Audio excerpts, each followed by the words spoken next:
Michel Onfray, né le 1er janvier 1959 à Argentan, en France, est l'un des philosophes les plus éminents et les plus controversés de la France moderne. Auteur prolifique de plus de 150 ouvrages, il est connu pour ses opinions libres, hédonistes, athées et matérialistes. Onfray a profondément marqué la philosophie et la culture française, non seulement par des ouvrages comme le traité d'athéologie, mais aussi par la fondation de l'Université populaire de Caen, où il a enseigné la philosophie gratuitement. La vie d'Onfray a été un parcours en dents de scie, d'une enfance difficile dans une famille paysanne normande à une position d'intellectuel de premier plan, mais aussi marqué par la douleur personnelle, les controverses et les secrets qu'il a gardés. Cet article explore la vie de Michel Onfray, explorant ses aspects les plus profonds, à travers le prisme de la tristesse, de la carrière, de l'amour, des secrets, des réussites et des perspectives familiales, afin de dresser le portrait complet d'un homme à la fois fort et vulnérable. La plus grande tristesse de la vie de Michel Onfray, comme il l'a lui-même raconté dans des interviews et des ouvrages autobiographiques, fut son envoi dans un pensionnat catholique à Giel de 10 à 14 ans. Né dans une famille paysanne pauvre d'Argentan, ses parents, notamment son père, Gaston, ouvrier agricole, et sa mère, Hélène, domestique, n'avaient pas les moyens de l'emmener quotidiennement à l'école du village. Ils décidèrent donc de l'envoyer dans un pensionnat catholique, un choix populaire en France à l'époque. Pour Onfray, cependant, ce fut une expérience douloureuse qu'il qualifia de lieu de souffrance. Dans des ouvrages comme La communauté philosophique et des interviews, il raconta que l'environnement difficile de l'internat, avec sa gestion stricte par des prêtres salésiens, lui avait laissé un sentiment d'abandon et de solitude. Enfant sensible, la séparation de sa famille et l'exposition à un environnement inconnu, marqué par la pression religieuse, lui laissèrent de profondes cicatrices psychologiques, contribuant à ses convictions athées ultérieures et à sa résistance à toute forme d'autorité oppressive. Cette tristesse ne se limitait pas à un sentiment d'abandon, mais impliquait également des expériences de maltraitance psychologique en internat. Onfray racontait avoir été souvent puni pour des actes mineurs, contraint de participer à des rituels religieux auxquels il ne croyait pas, et victime d'isolement. Ces années lui ont laissé le sentiment qu'une partie de son enfance lui avait été volée, et il a admis que ses souvenirs l'ont hanté toute sa vie. Dans une interview accordée à France Culture, il a confié qu'à chaque fois qu'il se remémorait son séjour à Giel, il ressentait une douleur comme si on lui serrait le cœur. Cette tristesse était d'autant plus poignante lorsqu'il a réalisé que ses parents, malgré leur amour pour lui, n'avaient eu d'autre choix que de le renvoyer, une décision qu'il ne leur reprochait pas, mais qui l'a profondément blessé. La carrière de Michel Onfray est une histoire de persévérance, de créativité et de controverses constantes. Il a débuté son parcours philosophique par un doctorat en philosophie et a enseigné dans un lycée technique de Caen de 1983 à 2002. Cependant, son mécontentement envers l'éducation nationale, qu'il qualifiait de police de l'éducation nationale, l'a conduit à abandonner son poste traditionnel d'enseignant et a fondé l'École normale de Caen en 2002 après l'accession de Jean-Marie Le Pen au second tour de l'élection présidentielle française. L'École normale, inspirée de son livre La communauté philosophique, était une initiative révolutionnaire proposant des cours de philosophie gratuits au public, sans diplôme ni inscription. Ce fut l'un des plus grands succès d'Onfray, car ses conférences, diffusées chaque année sur France Culture, attiraient des milliers de participants et inspiraient des modèles similaires dans des villes comme Lyon, Narbonne et Le Mans. Au niveau littéraire, Onfray fut un auteur extrêmement prolifique, avec plus de 150 ouvrages, dont Traité d'athéologie, 2005, best-seller de la non-fiction en France pendant plusieurs mois et traduit en plus de 20 langues. Ce livre, traduit en anglais sous le titre Atheist Manifesto, The Case Against Christianity, Judaism and Islam, fit connaître Onfray au-delà des frontières françaises, notamment en Italie, où il se classa également en tête des ventes. Cet ouvrage avec ses arguments percutants contre la religion organisée, fit d'Onfray un penseur athée de premier plan. Il a également connu le succès avec d'autres ouvrages tels que La puissance d'exister et La sculpture de soi, ce dernier ayant remporté le prestigieux prix Médicis en 1993. Le projet en 9 volumes de contre-histoire de la philosophie est une tentative ambitieuse de réécrire l'histoire de la philosophie à travers le prisme d'écoles négligées comme l'hédonisme, le matérialisme et l'existentialisme, remettant en question les conceptions idéalistes dominantes de Platon et de Kant. Cependant, la carrière d'Onfray n'a pas été exempte de revers et de controverses. Son livre de 2010, Le crépuscule d'une idole, l'affabulation freudienne, dans lequel il critiquait Sigmund Freud, a suscité un vif débat en France, notamment de la part de psychanalystes et d'universitaires qui l'ont accusé de déformer la vérité et de manquer de sérieux dans ses recherches. De même, l'ouvrage sur Albert Camus, L'ordre libertaire, a été critiqué pour avoir présenté Jean-Paul Sartre sous un jour trop négatif, le qualifiant de méchant. Certains critiques, comme Bertrand Vergely et Gérard Oberlé, trouvaient l'œuvre d'Onfray parfois trop agressive, déséquilibrée et recyclant parfois des idées anciennes sans rien apporter de nouveau. Ces critiques le frustraient parfois, notamment lorsqu'il estimait que ses recherches et ses écrits étaient mal compris ou injustement rejetés. Les tentatives de faire pleurer Onfray étaient souvent liées à son dévouement à la diffusion de la philosophie. Il confia un jour au Point que certaines nuits, il travaillait jusqu'à l'épuisement pour préparer des cours pour l'école générale, essuyant des critiques lui reprochant de enseigner la philosophie au grand public, de manière trop simpliste. Il versait également des larmes en évoquant l'époque où ses collègues universitaires le méprisaient, le qualifiant de philosophe du grand public plutôt que de chercheur sérieux. Un moment particulièrement touchant fut la réception de lettres de ses auditeurs, des gens ordinaires, des travailleurs aux retraités, le remerciant d'avoir rapproché la philosophie de leur vie. Ces larmes n'étaient pas seulement l'expression d'un épuisement, mais aussi de la joie de voir ses efforts récompensés. L'un des chapitres les plus tristes de la vie d'Onfray fut la perte de sa compagne, Marie-Claude Ruel, emportée par un cancer après 13 ans de lutte.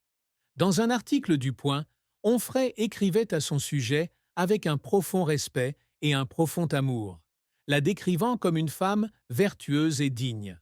Son décès en 2013 fut non seulement une perte personnelle, mais aussi un tournant dans la vie d'Onfray, le plongeant dans une période de dépression et d'introspection. Il a confié que voir sa compagne souffrir du cancer, avec des séances de chimiothérapie douloureuses et des mois d'hospitalisation, était une expérience qui le laissait impuissant et douloureux. Le soir du décès de Marie-Claude, Onfray, seul dans sa maison normande, écrivait des notes douloureuses dans son journal, dont certaines furent reprises plus tard dans des ouvrages comme Cosmos, 2015, qu'il qualifia de premier livre, comme une façon de prendre un nouveau départ après son deuil. Lepoint.fr. Cette période marqua également un changement dans la vision d'Onfray de la vie et de la philosophie. Il commença à se concentrer davantage sur l'aspect personnel de la philosophie, soulignant qu'aucune philosophie ne pouvait avoir de sens sans autopsychanalyse. Cette perte le poussa non seulement à se retirer temporairement du débat public, mais aussi à approfondir sa réflexion sur le sens du plaisir et de la douleur, deux thèmes centraux de sa philosophie. Bien qu'il continuât d'écrire et d'enseigner, Onfray admit que la mort de Marie-Claude marquait une triste fin à sa vie, un chapitre qu'il ne parvint jamais vraiment à surmonter. En amour et en couple, Michel Onfray était un homme réservé, partageant peu de détails sur sa vie privée. Cependant, la relation la plus importante qu'il connaissait était celle qu'il entretenait avec Marie-Claude Ruel, sa compagne de longue date. Bien que non officiellement reconnue comme un mariage, cette relation lui a apporté une grande stabilité et une grande inspiration. Marie-Claude était non seulement une compagne, mais aussi un soutien dans son cheminement philosophique, participant régulièrement aux activités de l'école polytechnique et partageant sa passion pour l'art et la culture. Cependant, La plus grande tristesse de sa vie amoureuse fut la perte de Marie-Claude, emportée par un cancer, comme mentionné précédemment. Il écrivit un jour dans Cosmos que chaque jour passé avec elle était un jour où il apprenait à apprécier les petits moments de bonheur, mais aussi des jours où il devait affronter la peur de perdre l'être aimé. Outre Marie-Claude, on sait peu de choses sur les autres relations d'Onfray. Dans une interview accordée à Countertext en 2022, il mentionna une partenaire en évoquant un cambriolage à Odessa, sans toutefois donner plus de détails. Cela montre qu'Onfray était quelqu'un de très discret sur sa vie privée, et que ses tristesses amoureuses étaient souvent tenues secrètes, révélées uniquement à travers les lignes émotionnelles de ses œuvres.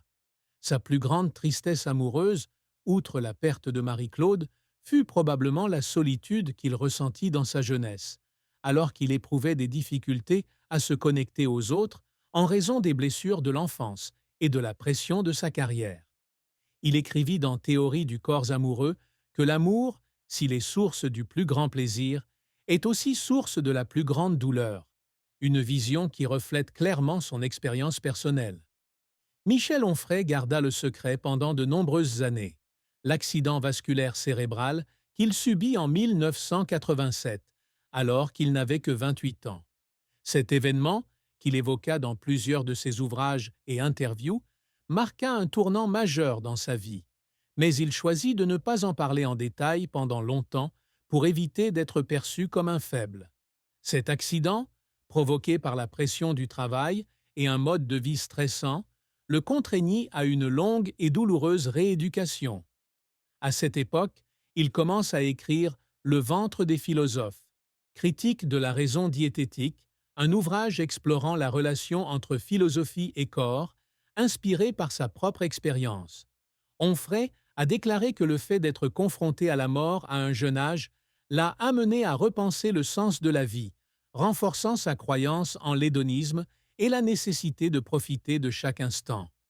Un autre objectif qu'Onfray a toujours poursuivi fut la promotion de l'athéisme et du matérialisme. Le traité d'athéologie fut non seulement un succès commercial, mais aussi un puissant manifeste contre la religion organisée, encourageant à vivre selon la raison et le plaisir plutôt que selon la peur et la superstition. Il tenta également de construire une philosophie pratique de la vie, combinant aspects politiques, éthiques, esthétiques et biologiques, tels que présentés dans La puissance d'exister. Pour Onfray, la philosophie n'était pas seulement une théorie, mais aussi un art de vivre, une façon d'affronter les défis de la vie. Il était également fier d'avoir inspiré des milliers de personnes par ses conférences et ses livres, en particulier celles qui n'avaient pas accès à la philosophie au sens traditionnel du terme. La famille de Michel Onfray, notamment ses parents, Gaston et Hélène, et son jeune frère Alain, avaient une vision profonde mais complexe des souffrances qu'il traversait. Son père, un ouvrier agricole discret, exerça une influence majeure sur lui, non pas en parole, mais en acte. Dans Cosmos, Onfray décrit son père comme un élève de l'école de la vie, qui lui a appris l'humilité et la valeur du travail.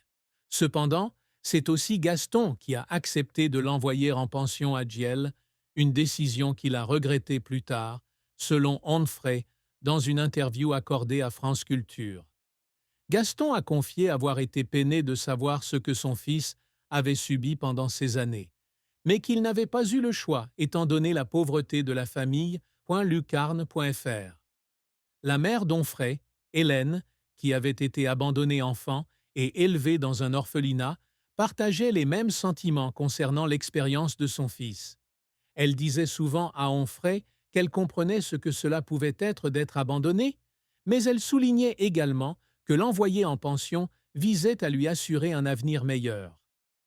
Après qu'Onfray soit devenu un philosophe célèbre, Hélène était fière de son fils, mais elle craignait également que sa célébrité et la controverse qui l'entourait ne lui aient mis trop de pression. Dans un article du Point, Onfray racontait que sa mère lui avait conseillé de vivre plus simplement pour éviter le stress des débats publics. Le frère cadet d'Onfray, Alain, est rarement mentionné dans ses écrits, mais dans plusieurs interviews, Onfray a affirmé qu'Alain l'avait toujours soutenu, même s'il ne comprenait pas pleinement la philosophie complexe de son frère. Alain confia un jour à un ami de la famille qu'il sentait que Michel portait en lui une profonde tristesse de ses années à Giel et que son dévouement à la philosophie était un moyen de surmonter ses blessures. La famille Onfray, bien que n'étant pas toujours d'accord avec ses opinions controversées, était fière de sa persévérance et de son engagement à rendre la philosophie accessible à tous. La triste fin de Michel Onfray ne signifiait pas la fin de sa carrière ni de sa vie, mais plutôt le sentiment de devoir vivre avec des blessures qui ne guériraient jamais complètement. La perte de Marie-Claude, les années de solitude en pensionnat et les controverses constantes qui entouraient sa carrière lui ont laissé une douleur persistante. Dans Cosmos, Onfray écrivait qu'il croyait que la philosophie était un moyen de faire face à l'absurdité de la vie. Mais il reconnaissait aussi que même la philosophie ne pouvait apaiser complètement sa douleur personnelle. Chaque jour, il devait affronter le fait que ses proches, de ses parents à Marie-Claude, l'avaient quitté, et les controverses qui l'entouraient le faisaient parfois se sentir seul dans le monde même qu'il avait tenté de changer. Pourtant, Onfray continuait d'écrire, d'enseigner et d'inspirer. Il voyait chaque livre, chaque conférence comme une façon d'affirmer qu'il était toujours en vie, luttant toujours contre ce qu'il considérait comme de l'injustice et de la superstition. Le chagrin d'Onfray n'était pas seulement une perte personnelle, mais aussi le sentiment que le monde, malgré ses progrès, était toujours dominé par les idées auxquelles il s'opposait, de la religion à l'idéalisme. Cependant, à l'image de sa philosophie hédoniste, Onfray a choisi de transformer sa douleur en motivation, vivant et créant pour défier le destin, pour prouver que malgré les nombreux chagrins de la vie, on peut encore trouver de la joie dans les plus petits instants, les plus petits instants, les plus petits instants.